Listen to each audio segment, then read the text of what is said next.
Hello, I'm Kate Miles from the Mind Body Reset, and I'm here today to talk to you about chronic fatigue syndrome. Now, chronic fatigue, also known as chronic fatigue syndrome and sometimes CFS or even ME, is characterized by profound fatigue, which is far worse for exertion, plus unrefreshing sleep with sleep disturbance. So even if you can sleep, you don't tend to feel better, and brain fog or cognitive impairment, depression or low mood, fibromyalgia-like pain, which may lead to increased symptoms on standing, especially aches and pains, pins and needles, and lightheadedness.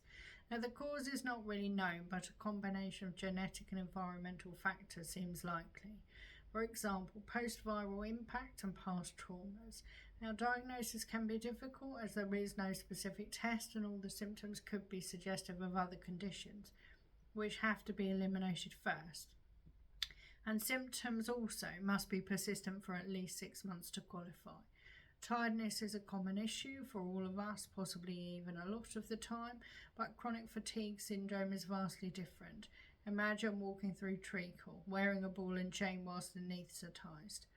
Now, getting out of bed may be more than someone with chronic fatigue can achieve, as sleep patterns may become very distorted, leading to a heavy feeling of lethargy, which often leads to substandard self-care, as even putting the effort into eating a meal or cleaning your teeth can seem unattainable. But this just compounds the problem. Chronic fatigue syndrome isn't inflammatory, so the immune system isn't attacking itself, but it is undeniably dysfunctional. So sufferers don't tend to get full coughs and colds, but may experience recurrent low-grade flu-like symptoms, as well as ongoing sore throats and swollen glands. Now, sufferers may also feel confused, disorientated, or have difficulty concentrating, and may experience short-term memory issues, muscle weakness, hypersensitivity to light and noise, have headaches, temperature control issues like sweating or fever, and also nausea, IBS, and food or medication or chemical sensitivity, plus changes in appetite and body weight. Now, treatment options. Well, chronic fatigue syndrome doesn't have a specific treatment. Help is focused on symptoms like depression and insomnia via medication. It's reported that cognitive training and graded exercise can help, though in some cases not. Cognitive training can help deal with and work around your limitations and give you a sense of being in control again. Graded exercise, starting with just 1 minute or even perhaps less per day, with a view to building up, is thought to help reduce sensitivity to activity. But cognitive training doesn't address your past, and exercise may be counterproductive for some. There are many factors to consider here, not just the elements keeping you ill, but those that made you unwell. So what can you do? Poor hydration is always an issue, so gradually eliminating tea, coffee, alcohol and fizz, plus replacing with water, possibly flavoured with real fruit or herbal tea, and building up to 2 or more litres per day will help you function better, especially if you drink a pint of water first thing in the morning. Now, considering your diet and how it affects your energy is key. Processed and sugary foods may give us the kick we crave, but it's short-lived and keeps us in a blood sugar peak and trough spiral.